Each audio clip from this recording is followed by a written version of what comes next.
Welcome into the Snapped Podcast, my personal audio journal. My name is Tyler Kluber. I'm a personal trainer and podcaster, but it gets a little bit deeper than that.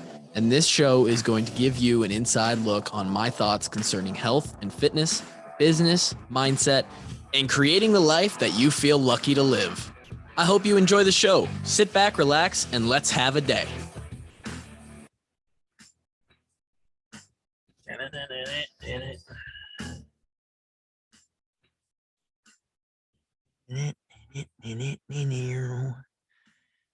All right, we're back. It's a Wednesday. It's a freaking Wednesday. 4th of July weekend.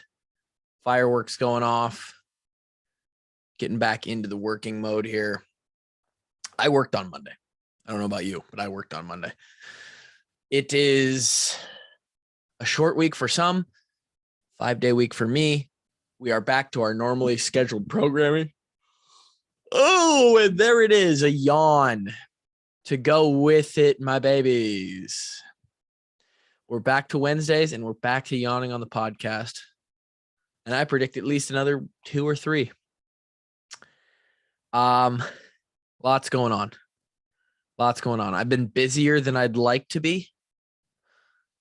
And I don't know why that is. Summer is a busy time. I think that the weather's nice and you can be outside doing things, and a lot of people plan stuff in the summer, weddings, other activities, vacations, all this stuff. So we've been running around doing, there's the second one. There's the second yawn. We're 3 minutes into this episode. It could be a bad one today. People are planning stuff and I'm running around doing a bunch of shit, but we're back. Last week we were in Indianapolis. I got to go back to the gym. In fact, a week ago today, I got to go back to the gym that I was at during the weekend of the Big Ten Championship game, where I was able to work out with Noah Olson and Andrew East, who is the husband of Sean Johnson. I've made a relationship, a connection with Andrew's brother who works at that gym, JD. And he was like, yo, come and work out. Like, let's get a session in. So I was able to go and get like a solid 2-hour session in at that gym, which was nice because when you're on the road, you don't have your normal equipment, your normal setup, your normal routine. It makes things a little less smooth than you'd like them to be. That's yawn number 3. We're just going to keep a ticker today. And it was good. I have been feeling really good fitness-wise recently. Today's episode is going to be, and again, I know I told you guys that the protocol, the supplements and the food and the workout, it's coming. It's going to be next week because I want to write it down. I want that episode to actually be a good representation, and a well thought out episode, unlike 99% of these other episodes that I do. I want that episode to be pretty crisp, clean cut.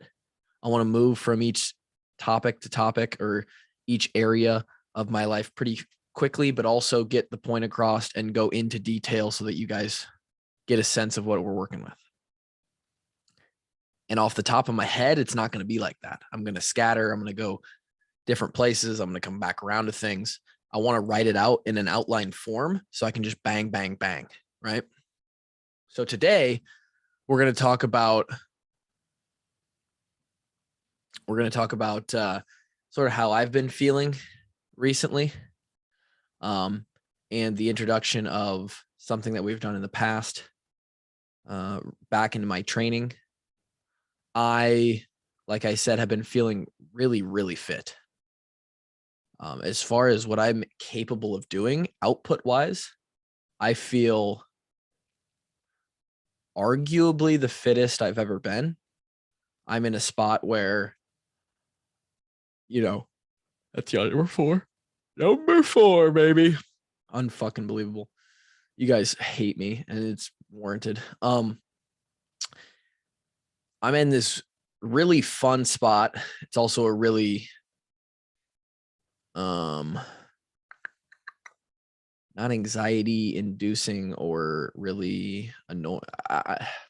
There's a negative connotation, a negative side if you're chalking up pros and cons to being in this phase of my fitness life. There's definitely some ticks in the negative side, right? There's a lot of pros. You're always the fittest you've ever been. You're always seeing improvement in something, right? You're seeing all this progress be made. And that is the goal. I'm reaching the goals. I'm constantly seeing what I want to see. The downside to that is there's sort of an anxiety level or a urgency level that is you're always turned on. You're, in a way, your foot can never come off the brake. Ever. It can never come off the brake. That's not what I wanted to say. It can never come off the gas. All gas, no brakes. And that doesn't necessarily mean that you're not taking rest days. I take rest days. It doesn't mean that you're not training smart and that you're putting different, you're hitting the full range of your body. You're not doing too much on the legs multiple days or multiple workouts in a row, or the arms or the core, whatever it may be. It's number 5. You are following a well thought out program that is balanced, which in turn is part of the reason why you're able to keep going at such a high rate, right? Again, we'll get into this next week when I finally write it down. I am training on Monday, Tuesday, Wednesday, Friday, and Saturday around 2.5 to 3 hours a day on average.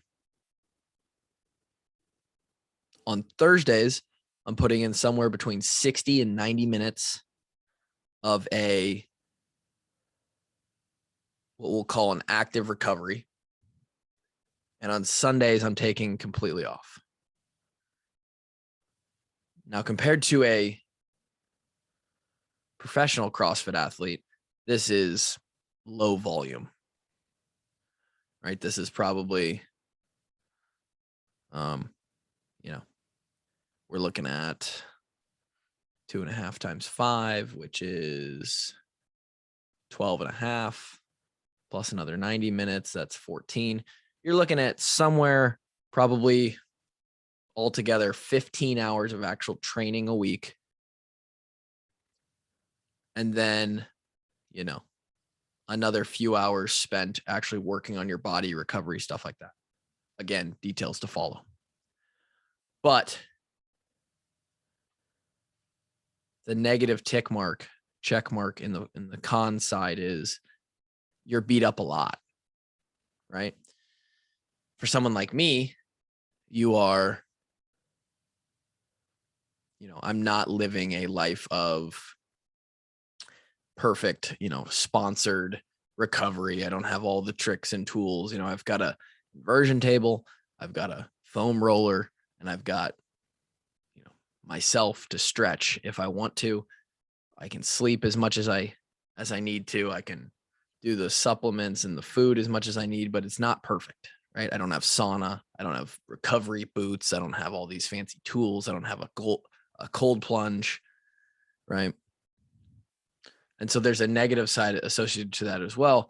And some days, today being one of those, unfortunately, and as you guys know, I've had this little knee issue basically since February.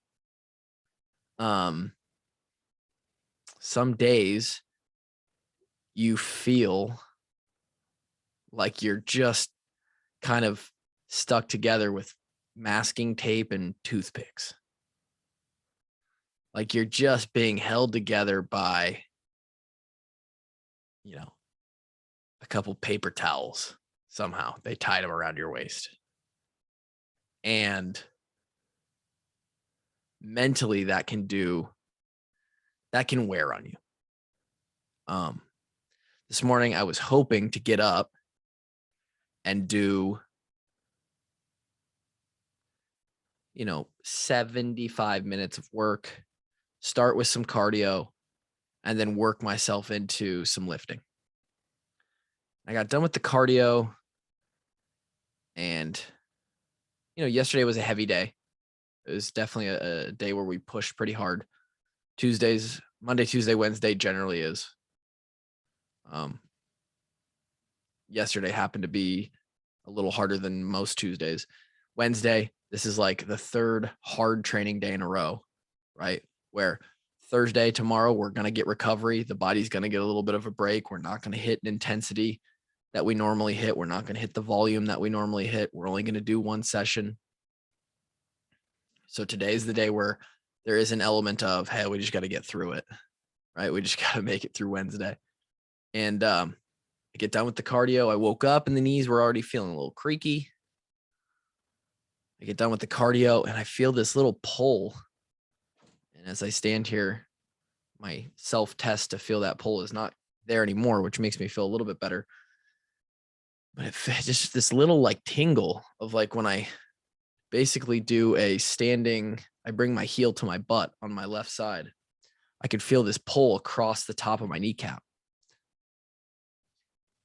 which when the knee is already in a jacked up spot, you're like, okay, is this going to go? And I felt other similar responses from my knee recently in the last couple weeks where I'm getting a little worried that it's like, you would think that there would be pain associated with this. I don't necessarily feel pain. I just kind of feel that it's there. And in my head, I'm all messed up, just thinking straight to the worst, but I'm like, is my patellar tendon just going to snap off? Like, is it just going to fully snap? And I'm just running this thing into the ground. And on the other side of that, I'm doing workouts that I should not be able to do, not even close, if I had any sort of structural damage, real structural damage to the tendons with no pain once I'm into the workout. And I'm hitting PRs on multiple lifts, squats that don't hurt, jerks that don't hurt,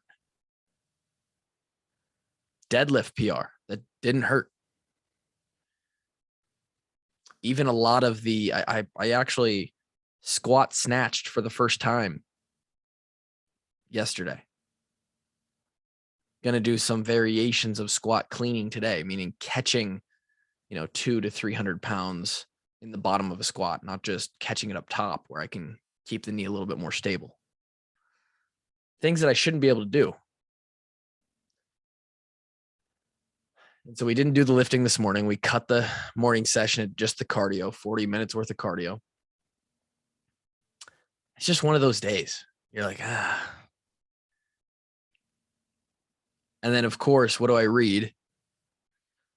But one of the people that I follow, and this is why it's good to craft your own little echo chamber, if you will, in a positive way, right? I think echo chambers are probably used more so in a negative connotation most of the time. I think you can use it, and maybe there's a better way to describe it than an echo chamber, but I think you can use the concept to your advantage.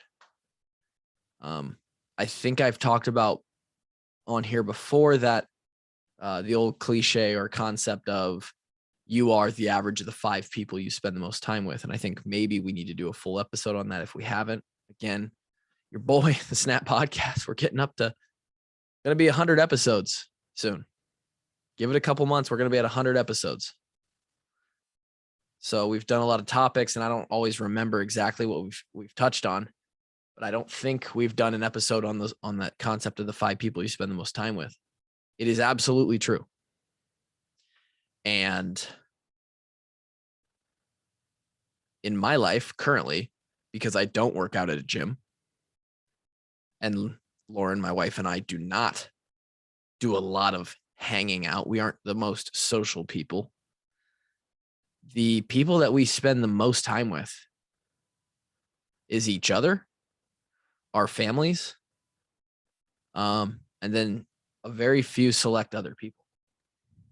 And those select other people are people who I would consider someone valid, someone up to the standard when I think about that cliche of who you spend your time with. I don't know what that beeping is, if you guys can hear it. Maybe you can't. I think it's actually the garbage person outside, of course, during my podcast. God damn it. Point is, you can craft part of that who you hang around or what's the best way to put this? Twitter, Instagram, social media is almost like another person, one of those 5 people. Probably can be considered. You can create a narrative, insert yourself into a community or multiple communities or mindsets or lifestyles by choosing who you follow on social media. And I think that that's just as powerful, maybe more powerful in some ways than one of the 5 people that you spend the most time with. Because for me, I feel like my peers, we'll call them, in the fitness world that I follow on social media, very few who I actually have met, many who I have not, but do the same stuff as me, are professional CrossFit athletes or big in the fitness industry, fitness coaches, strength and conditioning coaches, fitness athletes, professional athletes. That collective feed that I've created for myself presents itself to me on a daily basis as the standard, as what I'm striving for, as the people that I'm trying to be the most like, people who motivate or inspire me, people who have the same disciplines, dedications, priorities that I do, specifically in fitness and CrossFit. I'm feeling sorry for myself this morning, and I'm like, okay. And I do believe that this was an instance of like, okay, I'm starting to feel one of the warning signs of like, hindsight 2020, you get hurt and then you look back and you're like, well, my body was telling me that I was going to get hurt and I just didn't listen to it. I think it was one of those this morning. I got to do a little bit more stretching, be a little bit more intentional with my workouts the next couple days. But in my mind and on Instagram, I saw one of the people and they're like, when you don't feel like working out, that's the best time to work out. When you don't feel like eating clean, that's the best time to eat clean. Do it. And it's so true. And in my head, I was like, they're right. And I, for a second, I considered like, should I finish out these 2 lifts that I got? I got 30 minutes of lifting. For me, I'm able to hash that out and delegate that to the afternoon, where I'm just going to add on top and switch up a couple different things in the afternoon session, and I'll be just fine. And I will get that total amount of work in regardless. But I think it's so important to curate the right social media landscape for yourself, because it can be very, very powerful. And maybe we'll talk about that a little bit more as we move forward. Maybe give its own episode to that concept, because I think it's important. Quickly, we'll finish up today's episode by talking about some new fitness gear toys that I finally decided to take the leap on. Doesn't make me extremely happy because I hate spending money. I do consider these an investment, some more than others. Some will definitely find wear and tear after a while and not be worth anything. But so far, I've got 5 new things on their way to the home gym, the compound. Most notably, a new barbell. I have been using a $100 Amazon off-brand barbell, rusty, fully rusted barbell, for the last 2 to 3 years. Really, I've been really since 2015. It's a barbell. It's almost been going on 8 years of use. And it's $100 off Amazon, and it's what I've done all of my lifting with, all of, everything, and it's held up. But it was finally time in the year where I decided, you know what, fuck this. I'm going all in. There is no other option. I have to make some investments, both in myself and my environment and the equipment that I use and this, what I'm putting in my body and how I'm treating myself, if I would like to take the next step or steps to being the best in CrossFit. A new barbell is part of that. It's a nice, sleek, all black barbell. Very excited about that.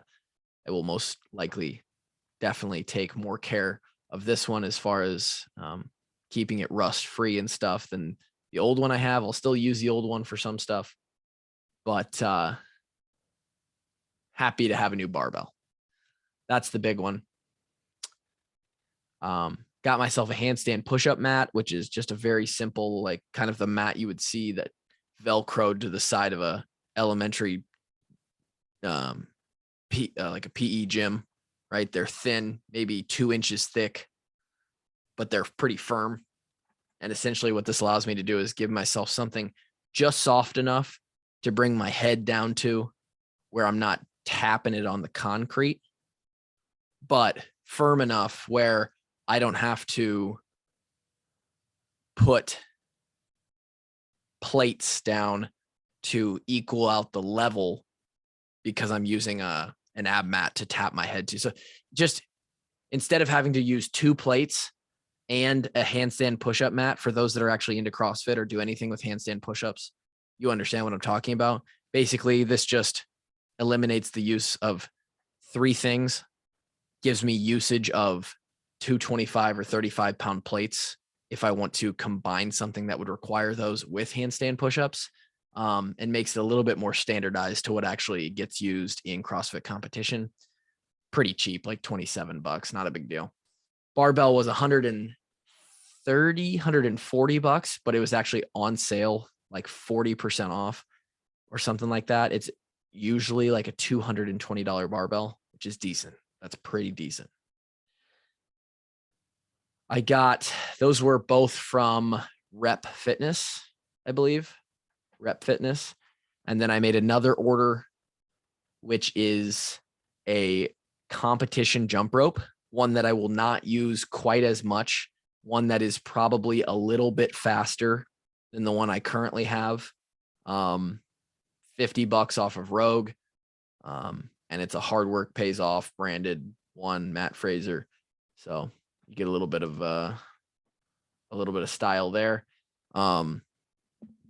It's not necessarily that I need another jump rope, but it's something that's cheap enough where you could always use another one. And if it's faster and I can just gain a little bit of an edge with it, we'll take it. And it's good to have multiples just so you're not wearing things out. I lost my goddamn belt. I got a nice Velcro, not a super expensive leather belt, but a nice cinch down Velcro Rogue belt for Christmas last year or my birthday, one of the two. And I used it at the competition that me and Cole won a couple weeks ago.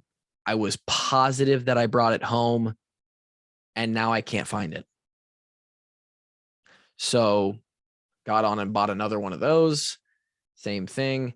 And then I have 3 different pairs of grips for bar work, muscle ups, ring muscle ups, toes to bar, whatever it may be.